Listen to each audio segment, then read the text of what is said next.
성령 하나님의 시간에도 저희들에게 또 계시하여 주실 줄로 믿습니다.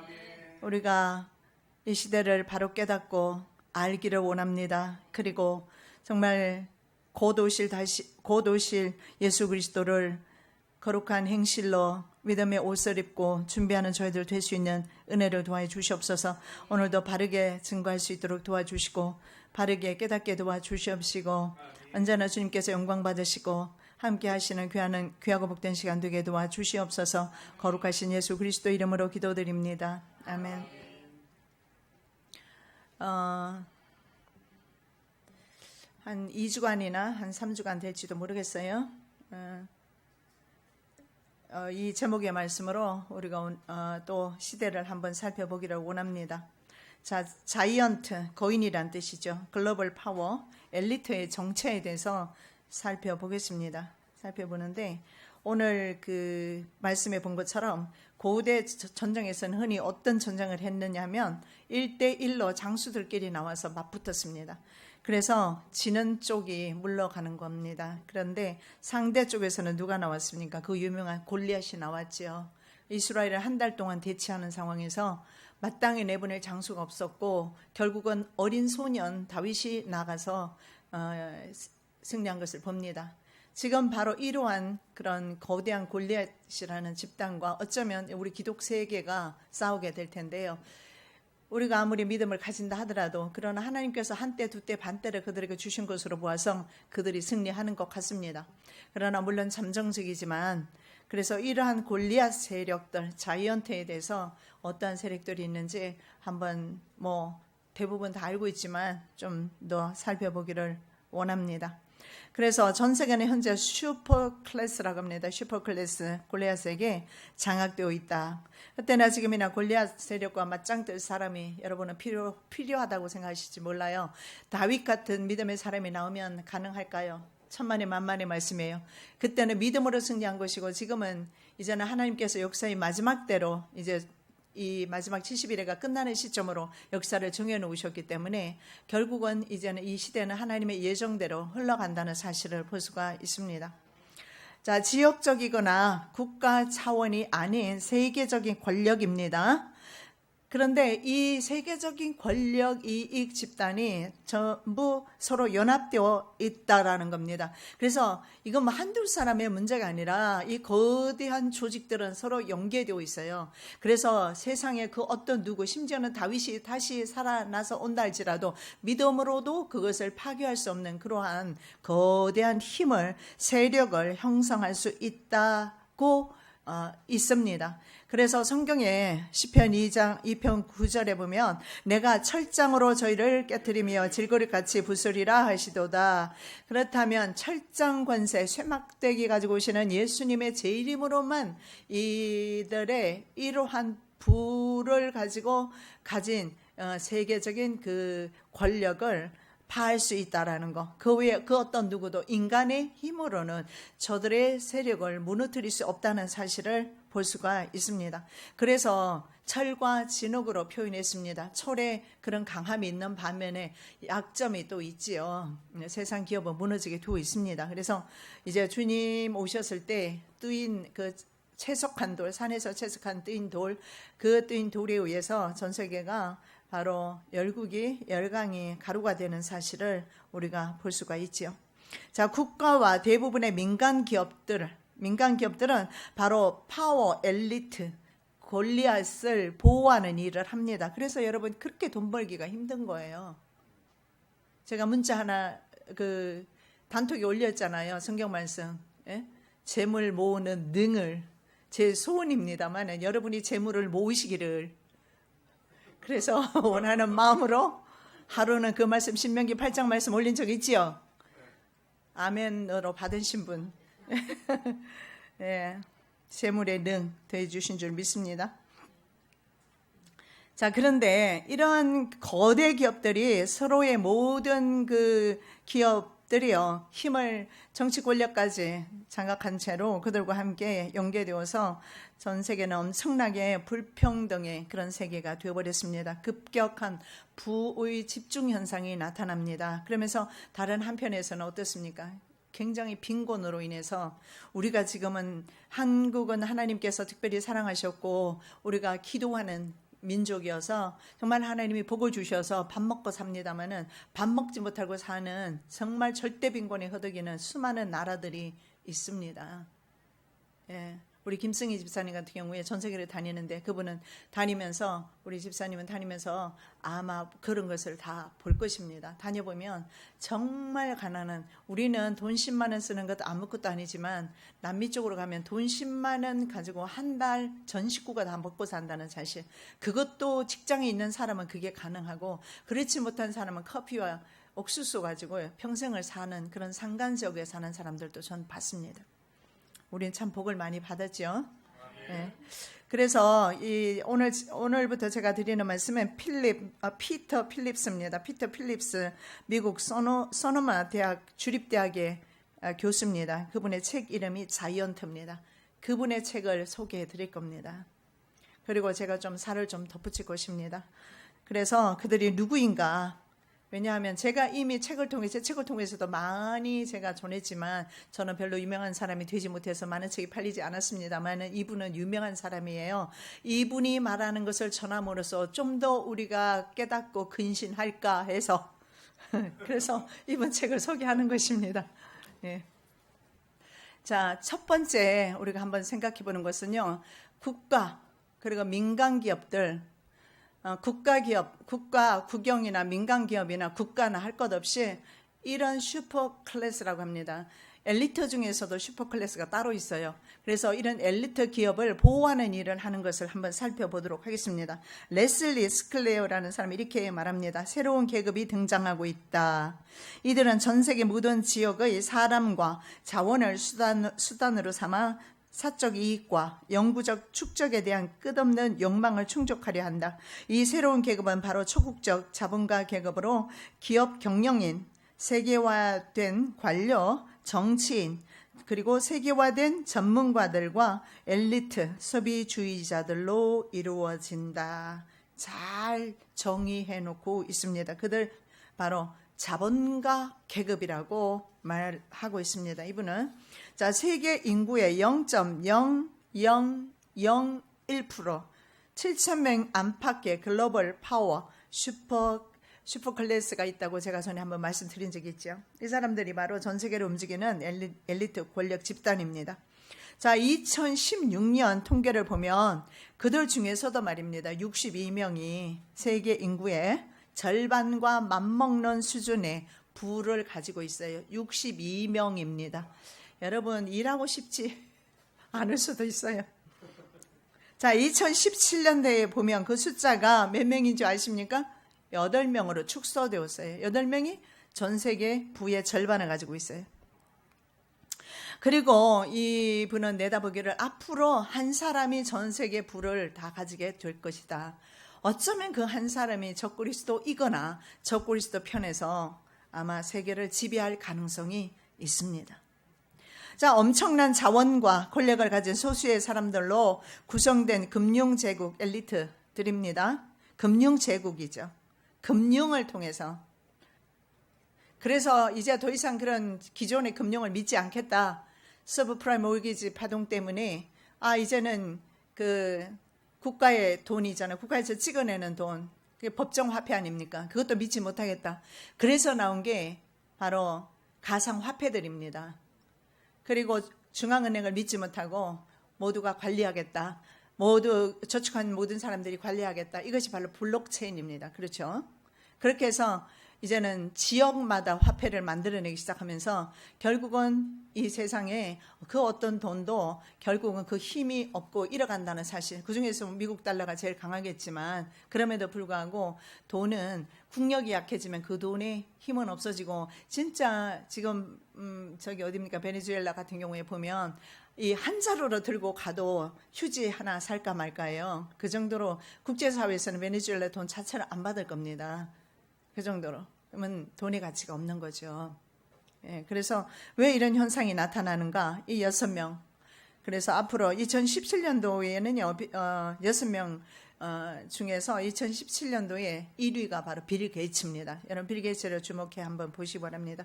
근데 이 빌 게이츠가 뭘 하느냐면 전 세계 인구 축소를 위한 인구 감축 계획을 밝힌 적이 있어요. 제가 지난번에 보여드렸잖아요.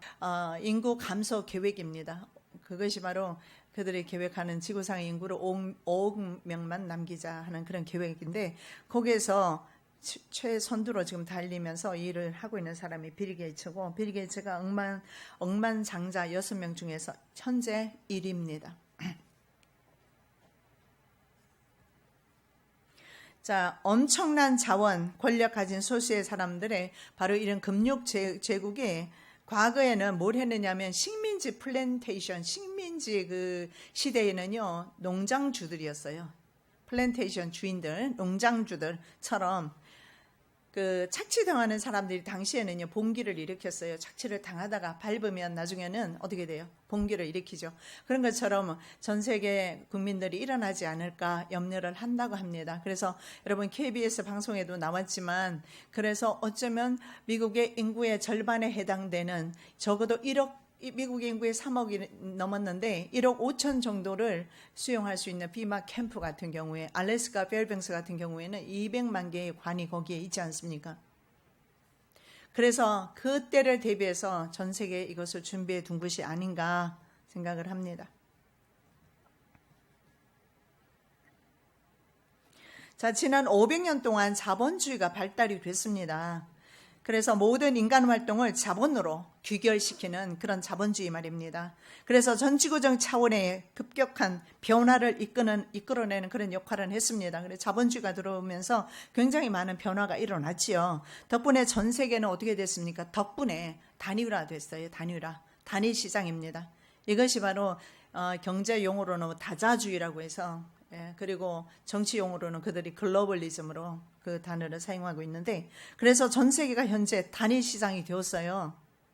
그래서 이 시장은 사회적 유대 관계까지도 사유화하는 것을 하고 있습니다. 합병과 인수를 통해서 다국적이며 초국적인 전략 동맹을 형성해서 부와 자본의 집중 그 목표를 이미 달성했다는 거죠. 근데 문제는 이들의 권력은요 정치 권력을 같이 권력과 함께 가기 때문에 절대로 일반 대중이 상대할 수는 없다는 거죠. 여러분 경찰력이 파견되면 어떻게 됩니까? 국민들은 뭐 몽둥이 세례 받을 수밖에 없고 물세례 받을 수밖에 없어요. 그게 금권력이라는 겁니다.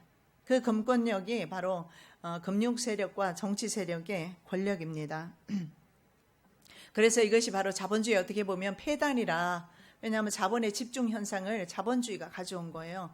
그 전에는 어땠습니까? 사회주의라든가 뭐 왕이 통치하고 했을 때 이렇게 자본이 축적이 되지 않았어요. 그러나 자본주의가 들어오면서 500년 동안 이 자본이 한쪽으로 쏠리기 시작합니다. 그 바로 금융제국을 그들이 그래서 세울 수가 있었다라는 거예요. 그 과정에서 패권을 장악한 글로벌 슈퍼 엘리트들이 있습니다. 그래서 그들이 다두정 체제를 유지한 옛날에 그 케사르에 의해서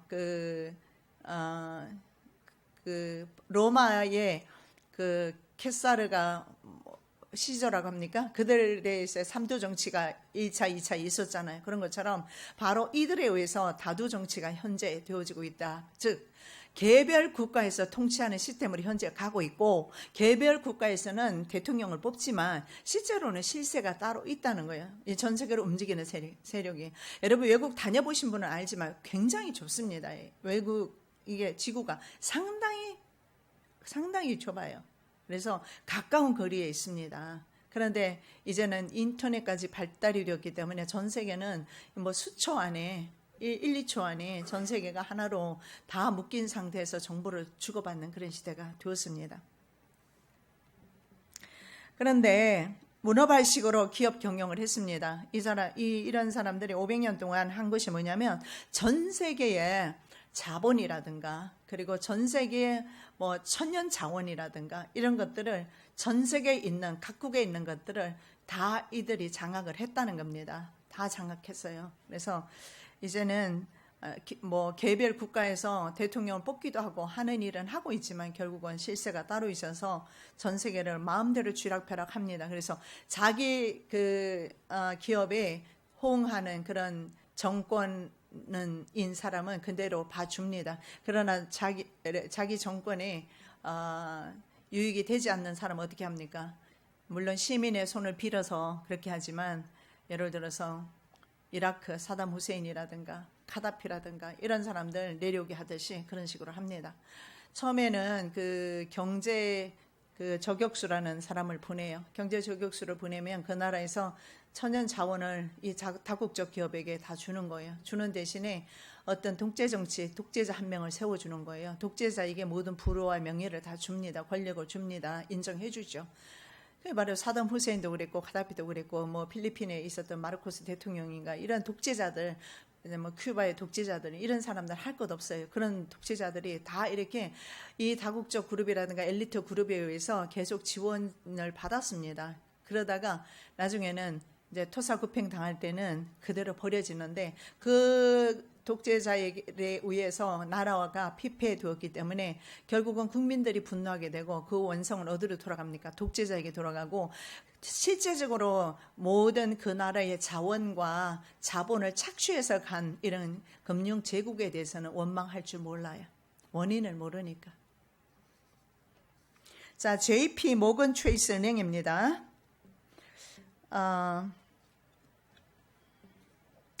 그리고 이 글로벌 기업들은 너무 커서 지금은 아까 그래서 성경 읽었잖아요. 철장 권세 가지신 예수님 오기 전까지는 이제는 이 자본주의 국가에서 태어난 이 거대 글로벌 기업들은 너무 커서 어느 누구도 지금은 파산시킬 수 없다. 이분이 이렇게 말하고 있습니다. 그리고 이 거대한 세계 조직은요, 서로 얼기설기 엮여 있어서 따로 떼어서 생각할 수조차 없다고 합니다. 예를 들면 JP 모건 체이스 은행이 있습니다. 그 은행에 불법 마약 카르텔의 수십억 달러의 자금을 세탁해 주는 것을 합니다. 그래서 불법으로 지금 트럼프가 그 장벽을 세우잖아요. 저는 옳다고 생각합니다. 제 책에도 보면 벌써 오래전 이야기지만 멕시코의 마약과 마인드 컨트롤 노예들이 들어가고 나가고 한다는 것을 제가 기록해 놓은 것이 있습니다. 그래서 이 마약이 남미 쪽에서 엄청난, 남미는 그렇게 특히 멕시코는 뭐 경찰력도 소용이 없어요. 마약을 통해서 그 갱들이요 얼마나 세력을 떨치면 한번 밑보이면 뭐 다 죽어요. 그래서 경찰력도 손어댈 수 없는 곳이 바로 이 마약 카르텔입니다.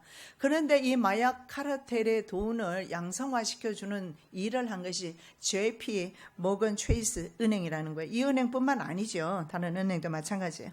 그렇다면 이것이 바로 자금 세탁 방지법의 이것이 위법입니다. 그런데 미국 사법부는 최고 경영자를 기소하는 법은 없다라는 거예요. 알면서도 기소 안 합니다. 못하지요. 심지어 최근 미국 의회는 엘리트 계층에 대한 막대한 세금 감면 법안을 통과시켰습니다. 엄청난 부에 대한 세금을 국민들에게는 40%씩 매깁니다. 한국은 제가 잘 모르겠어요. 몇 프로 세금 떼는지 공무원들에게. 제 아들은 보니까 40% 정도 떼가지고 가요, 세금을. 자녀가 없으니까 더 많이 뗀다고 그래요. 자녀가 있으면 좀 적게 떼고. 예.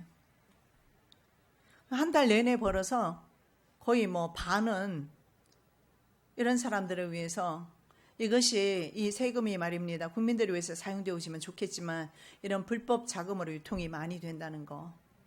여러분 아셔야 합니다. 뭐 미국 이야기 하고 있는데 미국 이야기인가 보다 아닙니다. 한국 이야기입니다. 동일해요. 어떤 국가이든지. 그래서 크게 해먹는 사람이 있고 적게 해먹는 사람이 있고 그래요. 그러니까는 세계적인 기업들은 크게 해먹고 있고 각 국가에서는요. 국가에서 또 해먹고 있어요. 그러니까 이렇게 살기가 힘든 거예요. 자, 미국 정부는요, 기준금리를 결정하는 자료를 조작했어요. 그것이 바로 리보 금리 조작 사건입니다.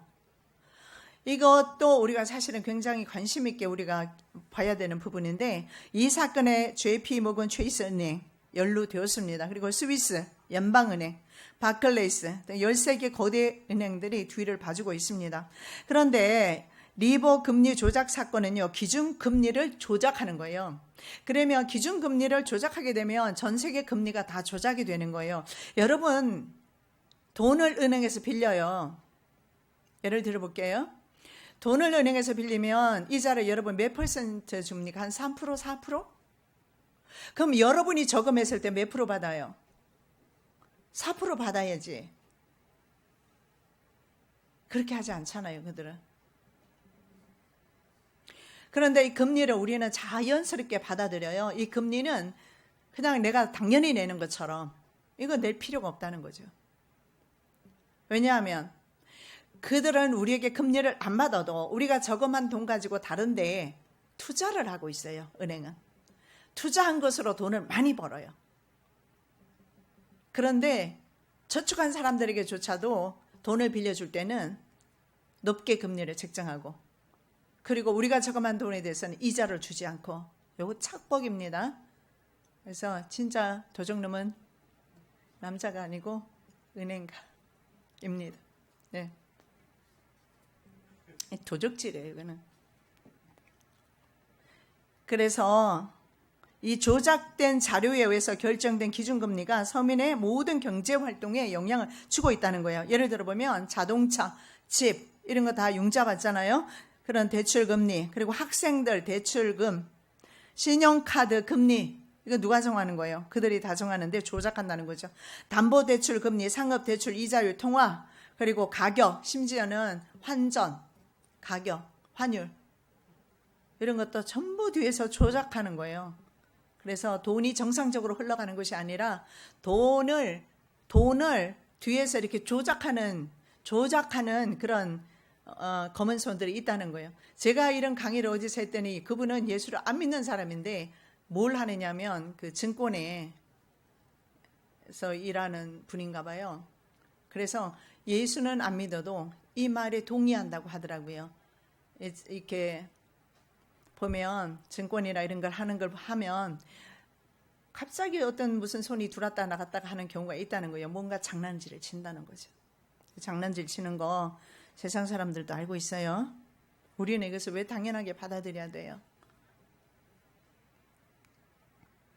이들은 세계 외환 시장에서 환율을 조작하는 일을 합니다. 이자율을 조정하고, 그리고 수치를 조작하고, 개인 고객의 투자금은 우리가 투자한 거 말이에요. 은행에 넣어놓은 거. 여러분 은행 거리 아는 사람 한번 손 들어보세요.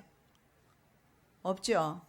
여러분이 100만 원이든 200만 원이든 넣어놓으셨으면 그것 가지고 뭘 하느냐, 그거 지금 말씀드리는 거예요. 마약 카르텔이나 도박 등 범죄 행위에도 유용되고 있다는 거예요. 투자만 하는 것이 아니라 이런 범죄 행위에도 유행되고 있는데, 벵가드 그룹이라고 있어요. 이 유명한 그룹입니다. 기억해 두시면 좋아요. 이 벵가드 그룹은요, 고객의 투자금을 해외 불법 도박 사업에 투자하는 등의 불법 활동으로 조직적 공갈 협박 및 범죄 조장 행위 처벌법이 있어요. 그 리코법이라고 합니다. 위반으로 집단 소송을 당했습니다. 그래서 언론인 메타이비가 이런 말을 했어요. 모든 것은 조작되었다. 여러분, 지금 우리가 살고 있는 세상은 다 조작되었다. 역사도 조작되었다. 금융도 조작되었다. 이렇게 보시면 돼요. 그러면서 이들은 이 리코법에 위반이 되지만 결코 기소되는 법은 잘 없다라는 거예요. 자, 그런데 예수님께서 환전상에 상을 엎으신 적이 있어요. 요한복음 2장 15절에 록군으로 채찍을 만드사 양이나 소를 다 성전에서 내어 쫓으시고 돈 바꾸는 사람들의 돈을 쏟으시며 상을 엎으시고, 이 돈 바꾸는 사람의 머니 익스체인저입니다. 머니 익스체인저가 바로 환전상들이고, 이게 바로 환율이라는 거예요. 국가마다 각 그 국가의 돈을 갖다가, 우리 한국 돈은 원화라고 합니다. 그죠? 그 가격을 다르게 매겨버리는 거예요. 누가 합니까? 이 금융그룹이 이 짓을 하는 거예요. 똑같이 해줘야죠. 똑같이 모든 나라가. 그래서 이 세상은 공의롭지 않아요. 하나님의 나라만 공의롭습니다. 공의롭지 못해요. 그래서 가난한 나라는 더 가난해지는 이유가 돈의 가치가 없으니까 수출을 해도 돌아오는 게 없어요. 수입을 하면 더 많은 돈을 내야 합니다. 그래서 계속해서 가난해지는 거예요. 그래서 저는 그렇게 생각합니다. 주님께서 이 환전상에 머니 익스체인지 상을 엎어버렸어요. 이 사건은 바로 종말에 전 세계 슈퍼 기업들, 글로벌 기업들, 다국적 그룹들, 이런 전혀 이제는 인간이 전혀 손을 볼 수 없고 어떤 한 국가가 이건 미국도 손을 볼 수가 없는 거예요. 미국이 손 못 보면 어떤 국가도 손을 볼 수가 없어요. 그렇다면 이것은 바로 주님께서 전 세계 바로 주님 다시 오셨을 때 바로 지금 글로벌 이런 독한 악종, 이 사람들은요 사람을 죽이는 것을 뭐 개미 죽이는 것보다 더 쉽게 죽입니다. 양심이라고는 없는 그런 아주 사탄의 하수인들이에요. 그래서 이들의 상을 엎으신다. 이들의 경제, 이들의 돈, 이런 것을 얻기 위해서, 패망시키기 위해서 오시기 위한 상징적인 행위라고 저는 생각을 합니다. 티끌을 자기 머리에 뿌리고 울고 애통하며 외쳐 가로되 화이또다 화이또다 이 큰 성이여, 바다에서 배부리는 모든 자들이 너의 보배로운 상품을 인하여 치부하였더니 일시간에 망하였도다. 이게 바로 뭡니까? 이 세계 금융기업이 망했다는 소리예요. 그래서 이 일이 언제 일어날 것인가? 예수님이 오심으로 이런 일들이 일어나게 될 것입니다. 자, 엘리트 기업 중에서 슈퍼클래스 사람들이 있습니다. 몇 되지 않는 사람들이죠. 아까 7,000명이라고 했는데 7,000명 중에서도 6명까지 또 집약이 되죠. 그죠? 자, 이런 사람들은 서로 연결된 거대 기업이 있어요. 이 거대 기업이 다국적 기업이라고 하는데 왜 다국이냐? 여러 나라에 계속 그 기업을 두고 있기 때문에 그래요. 여러분, 우리나라에 IMF가 왔어요. 우리나라의 돈 가치가 절반으로 떨어지면서 기업들이 그냥 삽시간에 무너지기 시작합니다. 그래서 그 나라의 돈을 평가 전락시켰어요. 그리고 기업이 무너지면 그걸 싸게 사버린 거예요. 이것을 M&A라고 해요. 그런 식으로 문어발식 경영을 하는 거예요. 전 세계에 다 이렇게. 그래서 우리나라는요, IMF가 그래서 온 겁니다. 이것이 바로 조지 소로스가 로스차일드 하수인이죠. 조지 소로스에서 아시아의 경제 위기가 왔지 않습니까? 이건 조성된 거예요. 그렇게 해서 갑자기 들이닥쳐서 결국은 이 우리나라의 모든 있잖아요. 큰 기업들이 많이 외국 기업으로. 그래서 여러분 한번 궁금하시면 조사해 보시기 바랍니다. 조사해 보시면 뭐 삼성, 금성, 뭐 삼성, LG 할 것 없어요. 여러분 다 보십시오. 그 안에 그들의 그 주주가 얼마나 몇 퍼센트 가지고 있는지. 우리 기업이라고 해서 다 100% 우리 거라고 생각하시면 안 돼요. 그러면 우리가 돈 벌면 우리가 다 먹을 수 있어요. 우리가 돈을 벌이고 우리가 노동을 하는데 우리 노동을 그들이 가져가 버리기 때문에 우리에게는 돈이 안 들어오는 거예요. 노동은 우리가 하는데. 그렇게 노동력을 착취하고 있는 거예요.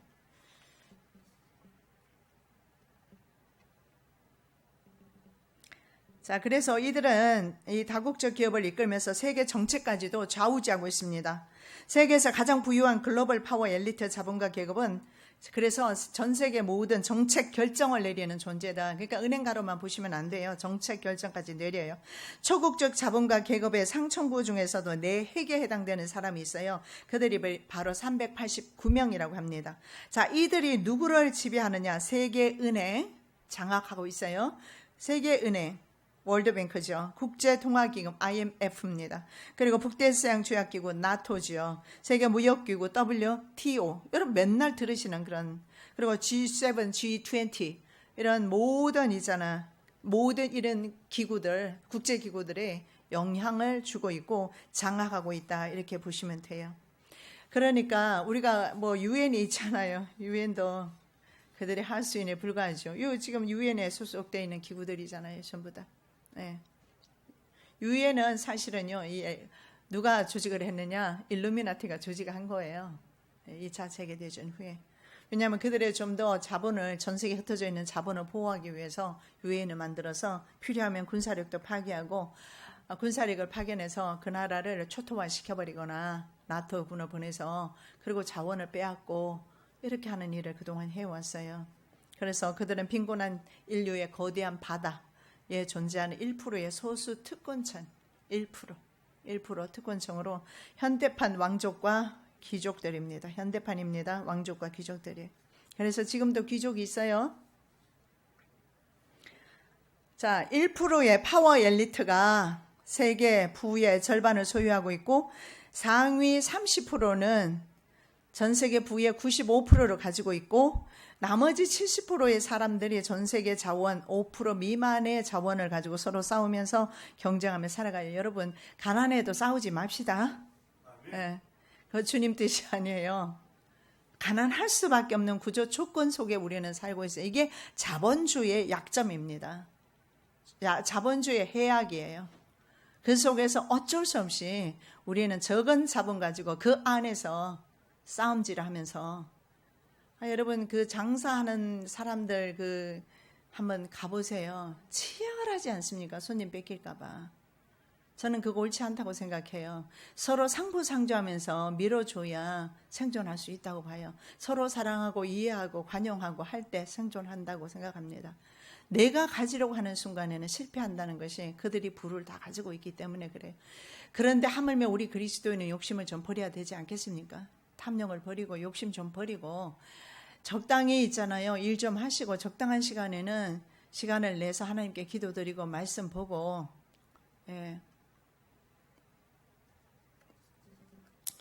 우리 여기 집사님은 포크레인 하신다는데 자유시간이 있어서 좋대. 우리 교회 김영수 집사님은 크레인 하시는데 자유시간이 있으세요. 얼마나 좋습니까?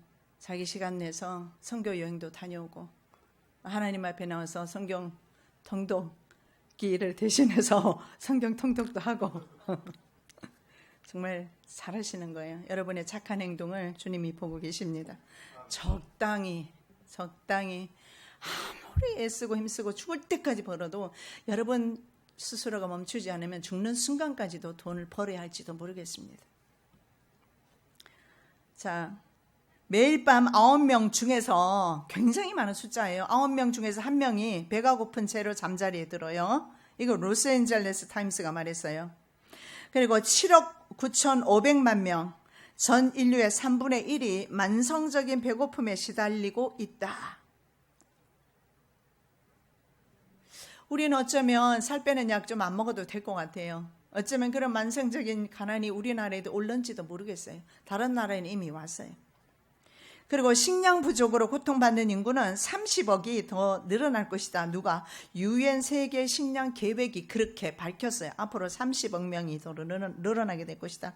자, 이 인구의 3분의 1 중 3명 중 1명이 영양 불균형으로 고통받고 있다고 합니다. 비타민과 무기질이 부족한 식사는 어린이의 성장을 둔화시키고 그리고 어른들의 건강에 문제가 발생하게 만든다고 합니다. 그래서 여러분 되도록이면 병원약 끊으시고 도움이 안 돼요. 병원약 끊으시고 영양가 있게 드시기 바랍니다. 단백질 위주로 식사하시고 배부른 쌀밥만 자꾸 먹으려고 하지 마시고 쌀밥은 탄수화물이에요.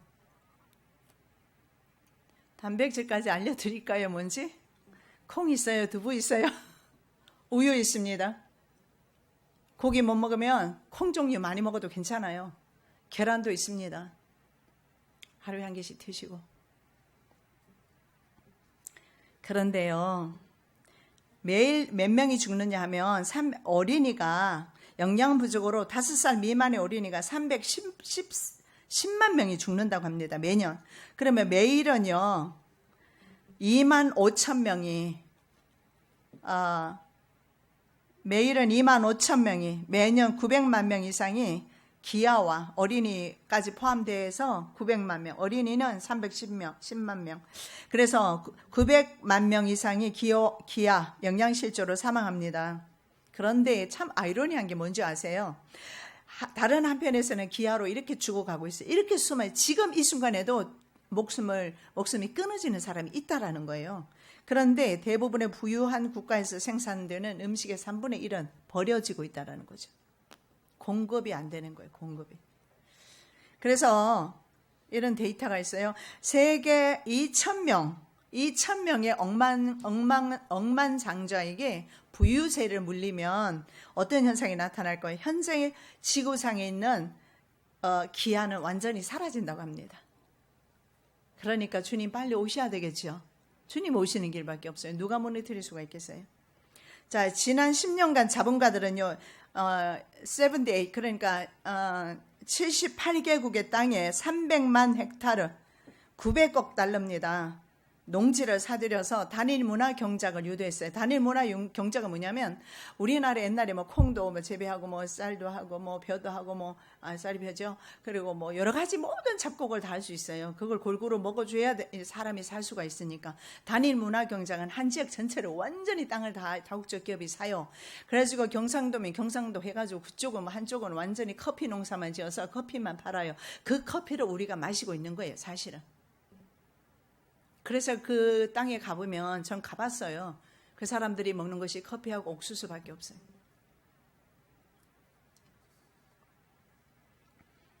그래서 해당 지역은 지난 10년간에 300만 헥타르 78개국에서 일어난 일입니다. 자체 식량원을, 하나님이 주신 식량원을 상실해버렸다고 합니다. 하나님께서 얼마나 종류대로 각기 종류대로 왜? 각기 종류대로 먹어야 되니까. 영양 골고루 있게 드세요. 일하시면서 바쁘다고 끼니 거르지 마시고 영양가 있게 드십시오. 여러분, 건강이 끝까지 가지 않아요. 저는 많이 약해지면서 제 건강이 약화되면서 결국은 우리도 달팽이구나, 달아서 없어지는구나. 내가 지금 쓸 수 있고 힘을 쓸 수 있으니까 자꾸 마음대로 들고 뭐 그냥 힘을 쓰고 하는데 그게 한계가 있다라는 거예요. 그러다가 달아서 서서히 약해지면 또 괜찮지만 병원까지 가보세요. 내가 내 건강을 너무 무시했구나. 살피지 않았구나. 제가 여러분의 건강까지 챙깁니다. 네. 자, 2016년에 세계에서 군사 지출을 가장 많이 한 나라들이 있어요. 미국, 중국, 러시아, 사우디, 인도, 프랑스, 영국, 일본, 독일, 그 다음 순서가 한국이에요. 그래서 이분은 이렇게 말해요. 이들 국가에서 생산되는 모든 총과 군함, 그리고 북한도 물론 해당이 되겠죠. 발사되는 로켓, 그 발사되는 한 개 로켓 가지고 국민들 먹여 살릴 수 있어요. 엄청난 돈. 한 개 쏠 때마다 몇 천만 원씩, 1억씩, 2억씩 그렇게 막 날아가 버린 거예요. 그게 그대로 그냥 날아가는 거예요. 북한에서는 그렇게 국민들은 굶고 있는데, 그래서 이렇게 말하죠. 이런 것을 가난한 사람들에게서 훔쳐온 것이다. 가난한 사람들에게 돌려야 된다. 그래서 북한이 발사하는 미사일은 북한 주민의 모든 생활고를 해결하고도 남는다. 그리고 북한은 아직도 농사 지을 수 있는 땅이 있다라는 거죠. 그래서 독재에서만 좀 내려놓기만 하면, 이 김정은 체제만 무너지면 북한은 그렇게 가난하게 살지 않아도 우리보다도 생존 능력이 더 뛰어납니다. 그들은 장마당에서 자기네들끼리 장사하면서 그럭저럭 쌀 가격이 별로 그렇게 오르지 않았대요. 오르지도 않고 비슷하답니다. 옛날이나 지금이나. 이렇게 유엔 규제를 했을 때 유엔 제재가 유엔 제재를 하면 할수록 군인들이 어려워진답니다. 그들에게 줄 게 김정은이가 없어진다는 거죠. 그렇게 해서 유엔 제재를 하는 겁니다. 그런데 우리나라에서 식량제 얼마나 하기로 했어요? 800만 달러입니까? 900억이에요? 거의 1000억이죠. 그게 아마 북한으로 가게 될 겁니다. 통과된 것으로 제가 아는데. 물론 당연히 북한을 생각하면 북한이 굶주리고 있는데 저부터라도 저는 줄 겁니다. 그러나 전해지기만 한다면, 직접 국민들에게 전해지기만 한다면, 그동안에 우리 한국 정부가 주었던 모든 재정과 그리고 모든 물자들이 어디로 갔습니까? 그들이 바로 이 핵미사일 개발하는 데 다 들어갔어요. 그리고 식량은 다 군인들에게 보급이 되었고, 그래서 군인들이 쿠데타를 안 일으키는 거예요. 그들이 일어나면 제어하기 힘들잖아요. 올바른 판단을 우리 국민이 그리고 우리 정치인들이 했으면 좋겠어요. 자, 인류는요, 그래서 1%, 19%, 80%로 나누어져 있다고 합니다. 정말 애석하게도 좋아요를 보는 80%에 들어가 있을 거예요, 아마. 부는 계속해서 1% 사람에게로 집중되고 있어요. 상위 5분의 1입니다. 시간이 흐를수록 부의 집중 현상은요, 더 두드러진다고 교수님은 말합니다. 그래서 과학자들은요 이렇게 말해요. 이런 불평등은 지속 가능하지 않다. 그래서 지구의 대멸종이 지금 시작되었다. 세상 사람들도 그렇게 말해요. 우리는 하나님의 심판이 가까이 왔다 이렇게 말하죠. 그래서 미국 핵과학자는요 지구의 종말 세계를요 자정에서 전에는 꽤 멀게 잡았는데 2분 전으로 조정했어요. 그런데 하나님이 저에게 말할 때는 1분 전이라 그러시더라고요. 그래서 종말 시계를 과학자들이 종말 시계를 맞추기를 자정이 가면 끝나는데 2분 앞으로 되어 있답니다. 그렇게 되면 지구는 끝난다. 더 이상 자원이 없고 자본이 없어서도 끝난다라는 거예요.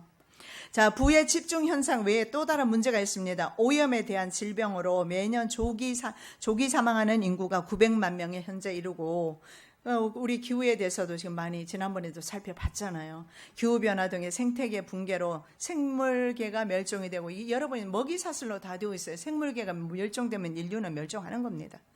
그래서 생물계의 멸종은 인류 자신의 멸종으로 이어질 것이다. 이분은 이렇게 내다보고 있어요. 세계 기후변화의 중대와 함께 엄청난 규모의 식량 및 식수 부족 사태를 앞으로 우리가 다 목격하게 될 것이다. 이게 어디 나옵니까? 어디 나와요? 예수님도 다 말씀하셨어요. 마지막 때. 그런데 계시록의 6장에 보면 붉은 말이 나오고 흰 말이 나오고 붉은 말 나오고 검은색 말이 나와요. 전쟁과 함께 오게 되는 바로 기근입니다. 경제 대란이 오게 될 것이다. 이렇게 전문가들이 말하고 있어요. 자, 그래서 그런데도 불구하고 이런 기후 전쟁, 심지어는 기후 조작까지 하고 있지 않습니까? 그리고 국내적인 불안정 이런 것으로 이어지게 될 것인데 이런 것조차도 이 다국적 그룹이나 군산복합체 이런 그룹들에게는 호재로 호재로 작용하게 된다고 합니다. 왜 그러냐면 이들은 또 기후 변화에 대한 투자를 하고 수자원에 대한 민간 투자를 하고 방위산업, 의료산업, 재산보험 등에서 고수익을 올린다는 거예요. 쉽게 말하면 어느 지역에 가면 물이 귀해요. 그런데 그 식수를 있잖아요. 이런 다국적 기업이 또 그 식수를 장악을 해버립니다. 그래서 사람들 하여금 물을 사게 만들어요. 우리는 그러면 괜찮아요? 우리는 물 안 사 먹어요? 수돗물 그냥 마시는 거예요?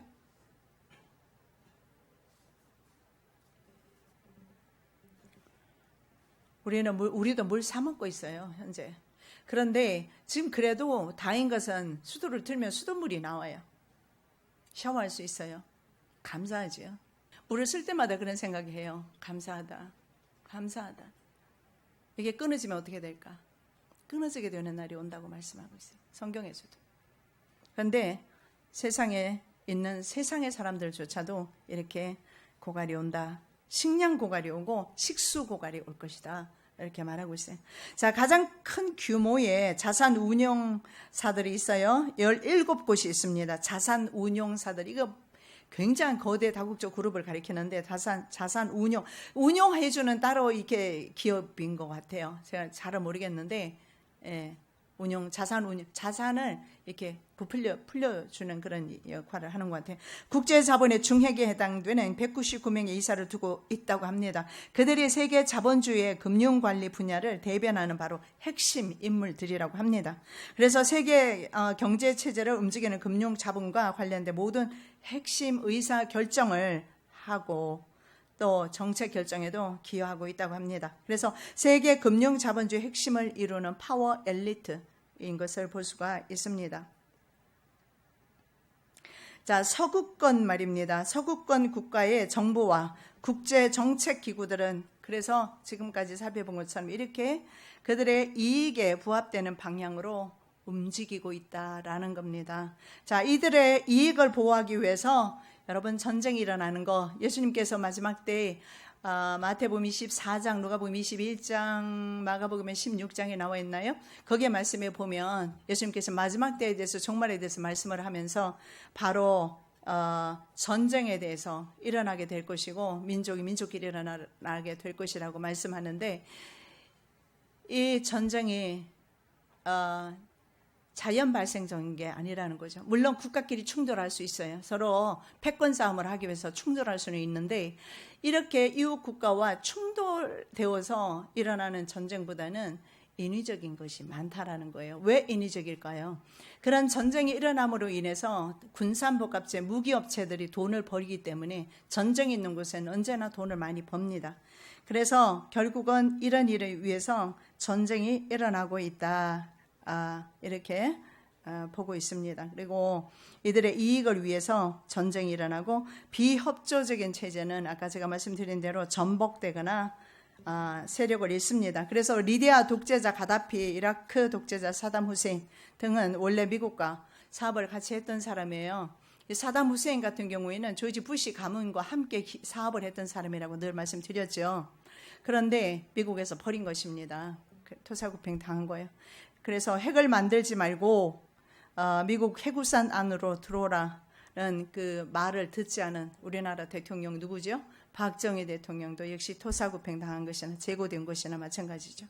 그래서 세계 정부는 권력을 동원해서 투자 자본의 자유로운 흐름을 보호해 줍니다. 권력을 동원해서. 근데 우리는요, 전에도 말씀드렸지만 만불 가지고 나가면 신고해야 돼요. 그 나라에 들어갈 때 내가 만불 가지고 왔다. 그러나 그들은요, 그 거대한 자본이 흘러가도 제재를 받지 않아요. 왜냐하면 이들이 뒤에서 계속해서 보호를 해주기 때문에 그렇습니다. 그러니까 세계 정부는 권력을 동원해서 투자 자본의 자유로운 흐름을 보호해주고, 그리고 세계 어디서나 채권 추심을 합니다. 채권 추심은 뭐냐면 채권, 그런 거 받아내는 일들을, 이런 것을 해주는 거죠. 그래서 여러분 믿지 마십시오. 이런 모든 국가 권력 기업들, 국가 권력들도 역시 어쩔 수 없이 타의에 의해서, 자의에 의해서 자신의 이익을 위해서 이런 기업들에게 협력할 수밖에 없고, 그리고 강대 국가의 이런 요청에, 요구에 또 약소 국가들은 받아들일 수밖에 없는 처지입니다. 그래서 이 땅에 이렇게 빈곤이 왔고 경제가 불균형을 이루게 되었습니다. 그래서 주님은 오셔야 합니다. 사랑의 예수님 감사합니다. 이러한 아버지 불균형, 경제 불균형의 시대에 저희들 돌입했고, 자본주의가 좋은 것만은 아니었습니다. 자본주의의 모든 부가 몇 사람에게로 집중되어 버렸고, 지구상에 있는 70억의 수많은 가난한 사람들은 지금도 먹지 못해서 하루에도, 지금 이 순간에도 죽어가고 있습니다. 주님 속히 오셔서 저희들을 구원하여 주시옵시고 이 땅 회복시켜 주시옵소서. 거룩하신 예수 그리스도 이름으로 기도드립니다. 아멘.